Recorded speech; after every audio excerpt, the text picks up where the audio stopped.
Allow me to bring one more axiom with its rewrite. Statement of fact. That if I've got a number and I multiply it by 1, the unit, I must get the number. A rewrite of this will be, if I have a number divided by itself,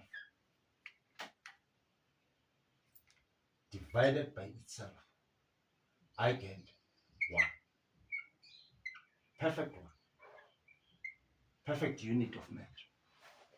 3 divided by 3. Right? Excellent. The reason why I'm bringing these guys is just to introduce you to the commutative law. That if I have 0 and I add 2 to it, if I start with nothing and I give you 2, if you have nothing and I give you 2, whatever 2 means, then you have 2. That's all you have. You have what I gave you because you had nothing. You didn't have 2. Meaning you can swap these 2 around. It's called the commutative law. 0 plus A is the same as the statement. So we tend to write everything in one line and we say, oh, we can just say 0 plus A is equals to this, meaning they're the same thing. And you can interpret this statement to say, well, it means A also, meaning 0 plus A is A. That's what I meant by you started with nothing, there it is. Now I give you something, you end up with something. Those are statements of facts. And you can do the exercise and satisfy yourself that this is also can be written as 1 times A. It's called the commutative law. The numbers commuted around the operators. These are the only 2 operators that obey that law. Therefore, it becomes the law. We call it the commutative law, or mathematics does. It's just a commuting. Divide doesn't. Subtraction doesn't obey that law.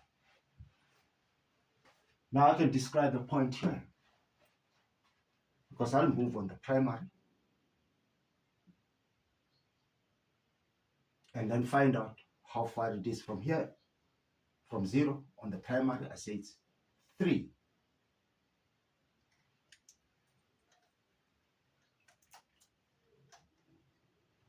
And I can describe the point here and say it's 3, 3, or negative 3, 3. The point right here. The point right here. It will be negative 3 and 3. Negative 3. Sorry, I still insist because we're taking baby steps to use colors. If I can find the blue pen. Negative 3, because I have to start with this guy. Sorry, again. Negative 3, colon, 3, positive 3, this 3, with this color. We're not going to need colors once we get used to the Cartesian plane.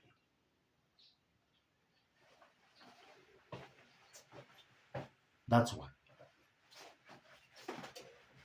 You are efficient at it now.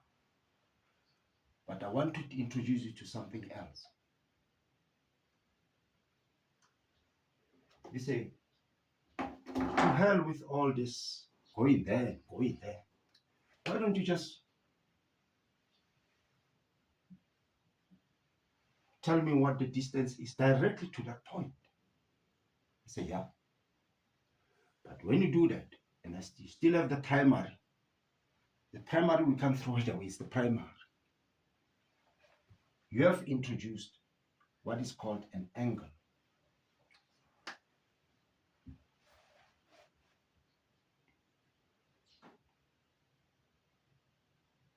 You have a notion of an angle.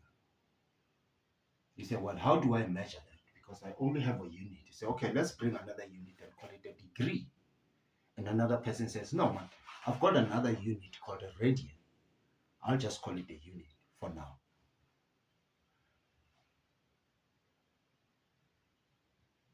It's an angle. It's got a number.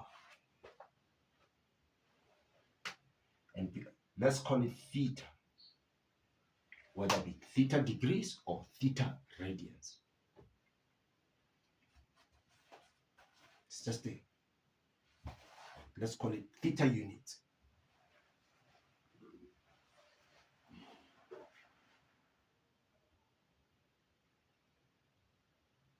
And I ask you, while you have that, how did you measure it?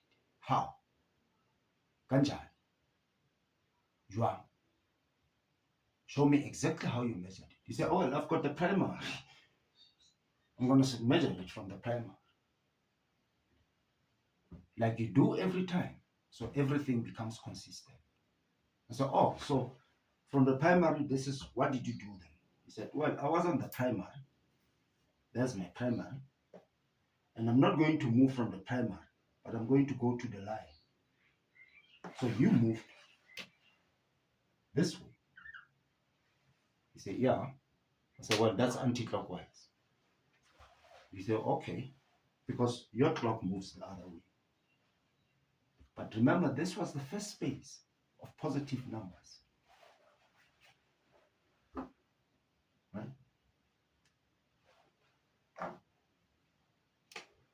This was the first space. You've got 4 parts now. By construction, with these axioms, by construction, you've got 4 parts. This is part number 1. Unfortunately, now you have to go on now and tell me where this point is. Maybe the point was here. You say, well, there's the point. I say, excellent, there's the point. Tell me what this angle is. But this will make it part 2. And you have to go on and describe a point here, and this will be part 3. And then go on and be in this and call it part 4. Which takes us to lecture 4.